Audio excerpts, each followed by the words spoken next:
Salam saudara-saudariku yang dikasihi Tuhan, salam jumpa kembali dalam renungan santapan jiwaku. Dan hari ini kita semua bersama-sama merayakan peristiwa cinta Tuhan pada hari Minggu biasa pekan ke-28. Dan semoga kita semua dalam keadaan sehat walafiat. Saudara-saudariku yang dicintai Tuhan, pada hari ini kita diundang untuk merenungkan firman Tuhan yang akan kita dengar dari Injil Matius bab 22 ayat 1 sampai 14. Marilah kita bersama-sama mendengarkan firman Tuhan. Inilah Injil Yesus Kristus menurut Matius. Pada suatu waktu Yesus berbicara kepada para imam kepala dan para pemuka rakyat dengan memakai perumpamaan. Ia bersabda, "Kerajaan surga itu seumpama seorang raja yang mengadakan perjamuan kawin untuk anaknya. Ia menyuruh hamba-hambanya memanggil orang-orang yang telah diundang ke perjamuan kawin itu. Tetapi orang-orang itu tidak mau datang. Ia menyuruh pula hamba-hamba lain, pesannya, katakanlah kepada orang-orang yang diundang itu, sesungguhnya hidanganku telah kusediakan. Lembu-lembu jantan dan ternak piaraanku telah disembelih. Semuanya telah tersedia, datanglah ke perjamuan kawin ini." Tetapi orang-orang yang diundang itu tidak mengindahkannya. Ada yang pergi ke ladangnya, ada yang pergi mengurus usahanya, dan yang lain menangkap hamba-hambanya itu, menyiksanya dan membunuhnya. Maka murkalah raja itu, lalu menyuruh pasukannya ke sana untuk membinasakan pembunuh-pembunuh itu dan membakar kota mereka. Sesudah itu ia berkata kepada hamba-hambanya, "Perjamuan kawin telah tersedia, tetapi orang-orang yang diundang tidak layak untuk itu. Sebab itu pergilah ke persimpangan-persimpangan jalan dan undanglah setiap orang yang kamu jumpai di sana ke perjamuan kawin itu." Maka pergilah hamba-hamba itu dan mereka mengumpulkan semua orang yang dijumpainya di jalan-jalan, orang-orang jahat dan orang-orang baik, sehingga penuhlah ruangan perjamuan kawin itu dengan tamu. Ketika raja itu masuk untuk bertemu dengan tamu-tamu itu, ia melihat seorang yang tidak berpakaian pesta. Ia berkata kepadanya, "Hai saudara, bagaimana engkau masuk kemari dengan tidak mengenakan pakaian pesta?"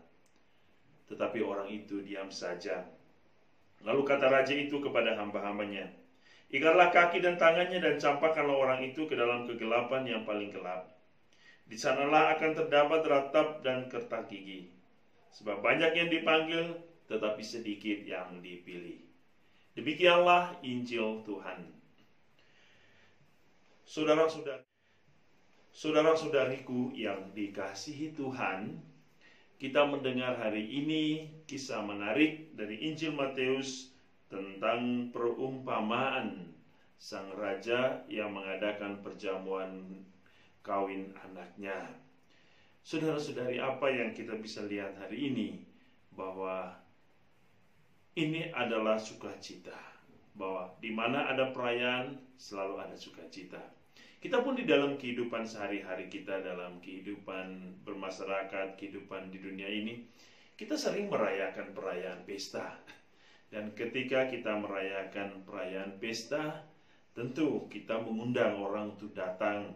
Kita membunuh atau menyembelih ternak-ternak atau hewan-hewan piaraan dan memberikan dan menyuguhkan hidangan terbaik. Dan tentu harapan kita bahwa orang yang kita undang itu datang. Dan bahkan ketika di tempat kita kalau ada perayaan kita tidak diundang, kita akan marah. Kita akan tersinggung, kita akan bertanya-tanya, mengapa saya tidak diundang?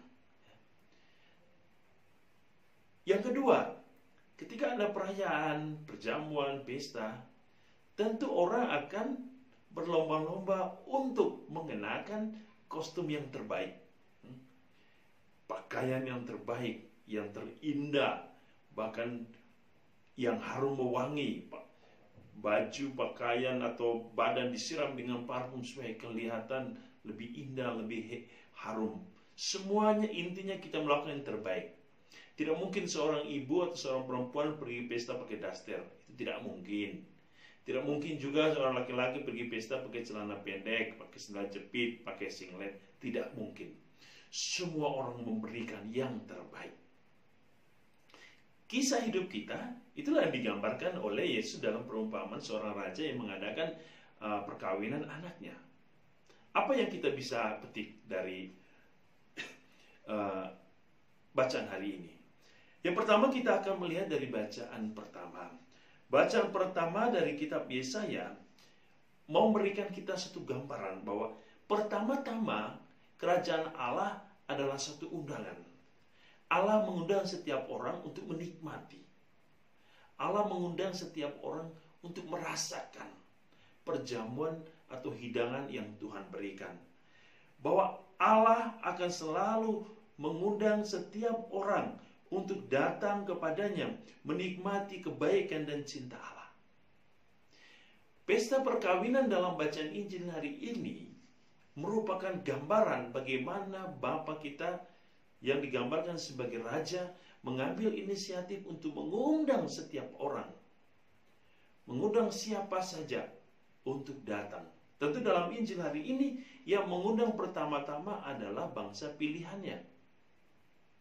Bangsa pilihan diundang, tetapi mereka tidak mau datang. Ya, itu yang digambarkan bagaimana imam yang kepala dan pemuka rakyat yang menolak kehadiran Yesus dan ajarannya. Lalu Yesus mengundang semua orang. Yesus mengundang semua bangsa agar datang percaya kepadanya, untuk bersatu dalam kerajaannya, untuk hadir dalam perjamuannya, untuk menikmati perjamuan Tuhan. Di sini perjamuan adalah sukacita, kebahagiaan.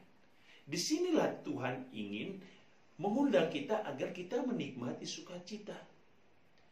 Tetapi kita melihat bahwa ternyata banyak orang yang tidak peduli dengan undangan Tuhan. Ada orang yang menolak. Ada orang yang terlalu sibuk dengan kehidupannya. Itulah yang terjadi di dunia ini. Banyak orang yang telah diundang oleh Tuhan tidak mau datang dan tidak mau hadir. Orang terlalu sibuk dengan kesibukan duniawi. Orang melupakan inti dari kehidupannya, bahwa kesatuan bersama Allah. Dan kesatuan itulah yang membawa sukacita. Dan undangan itu adalah undangan yang gratis. Saudara-saudari, ini adalah teguran buat kita semua. Kita semua sudah diundang. Apakah kita mau datang? Apakah kita sering hadir dalam perjamuan Tuhan? Teristimewa dalam perjamuan Ekaristi. Apakah kita mau hadir? Atau pada saat perjamuan Ekaristi kita sibuk dengan urusan kita masing-masing?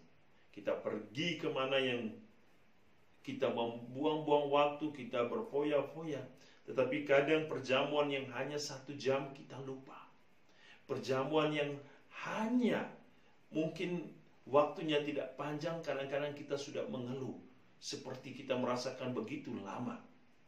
Saudara-saudari, Tuhan menginginkan kita punya waktu bersukacita bersamanya. Tuhan ingin kita menikmati kegembiraan bersamanya. Itulah yang Tuhan inginkan. Yang kedua, ketika kita diundang oleh Tuhan, kita hadir, maka kita harus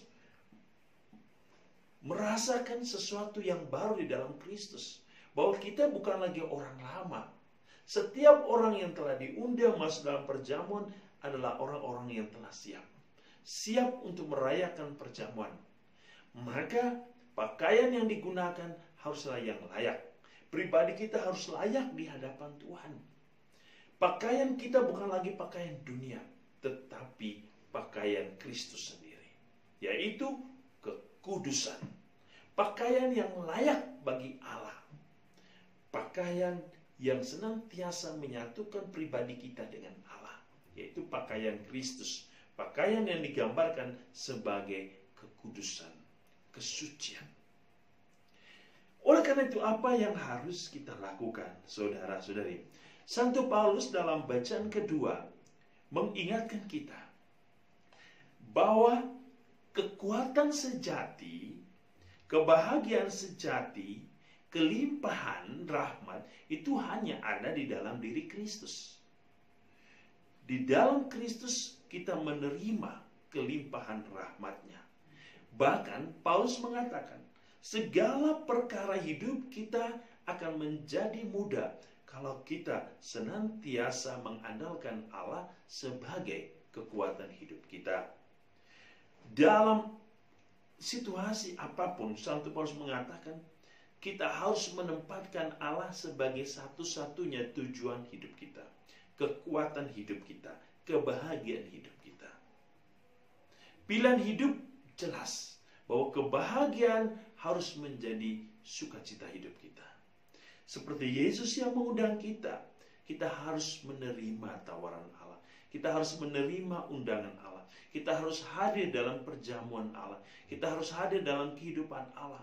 Ini adalah gambaran akhir zaman, di mana Tuhan akan senantiasa menempatkan orang-orang yang telah layak, orang-orang yang telah siap, orang-orang yang peduli untuk merayakan perjamuan bersama Allah. Allah telah menyediakan perjamuan bagi setiap orang yang telah menerima Tuhan di dunia ini dan dengan layak untuk menempatkan Allah di dalam hatinya dan membiarkan Allah sebagai tujuan akhir hidupnya. Semoga kita semua yang telah diundang akan dipilih Allah untuk masuk ke dalam kemuliaannya yang abadi. Tuhan memberkati kita dengan berkat-Nya yang berlimpah. Dalam nama Bapa, Putra, dan Roh Kudus. Amin.